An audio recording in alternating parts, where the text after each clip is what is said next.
We're on to the next devo, and this one's titled The Olive Leaf. And it's a story you know well about Noah and the olive leaf. In Genesis 8, we read the story of what has happened after the 40 days of the flood. It says, after 40 days, Noah opened the window that he had made in the ark, and he sent out a raven, and it kept flying back and forth until the water dried up from the earth. Then he sent out a dove to see if the water had receded, but the dove could find nowhere to perch because there was water all over the surface of the earth. He reached out his hand and took the dove and brought it back in the ark, and he waited 7 more days and sent the dove out again. This time the dove returned, and in its beak was a fresh plucked olive leaf. Then Noah knew the water had receded, and he waited 7 more days, and this time the dove did not return. Okay, so Noah had to test the ground to see if it was safe to exit the ark, and first he sent out a raven, but he just kept flying back and forth. Next was the dove, but there was no branch for him to perch.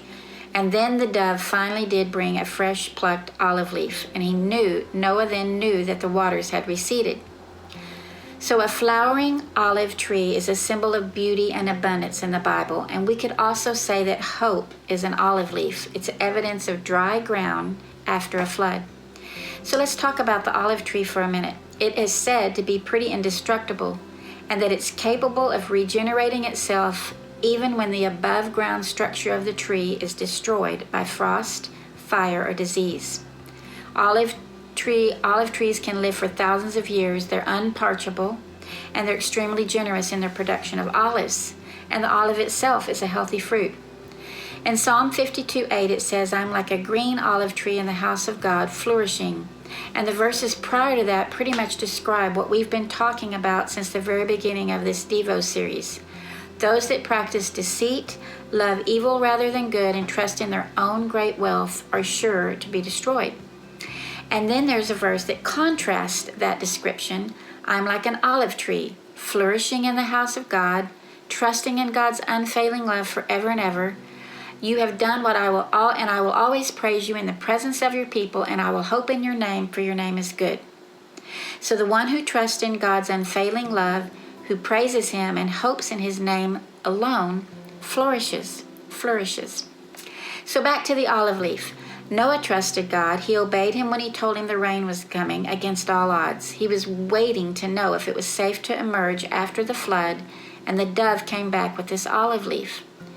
Could it be that God was just showing Noah how pleased he was that throughout the preparation of the flood, during the flood of the torrential rains, and even after the waters subsided, Noah continued to trust and obey God?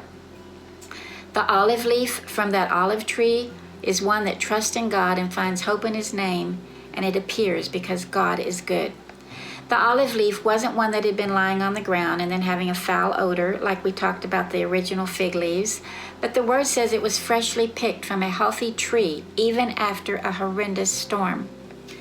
And the olive leaf, after it, God invites Noah and his family out to the dry land and gives them a command to do what?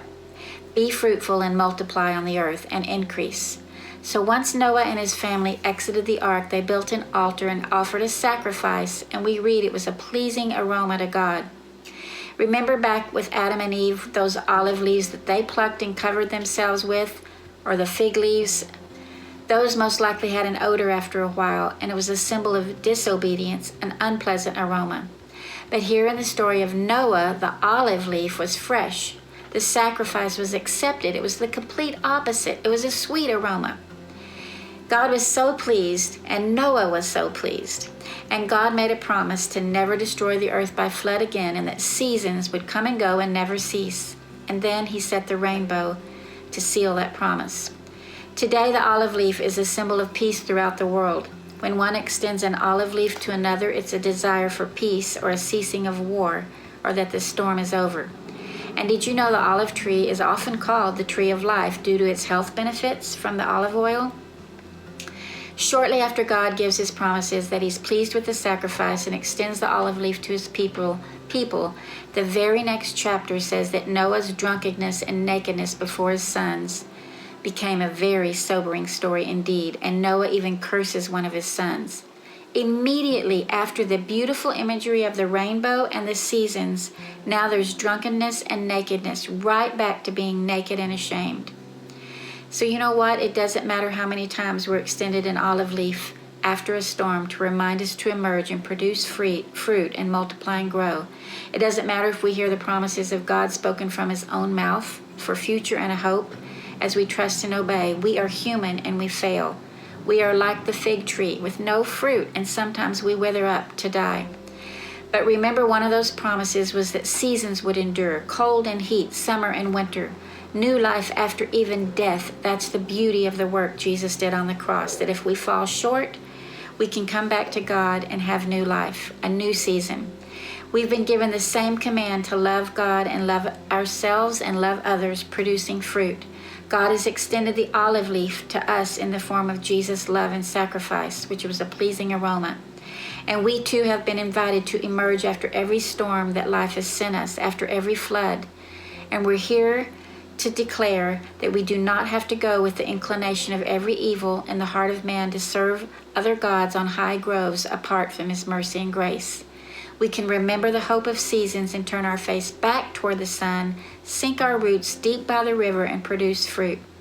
What a story of hope after disaster, peace after turmoil, everlasting life after death, and all in the story of the olive leaf brought back by the beak of a bird.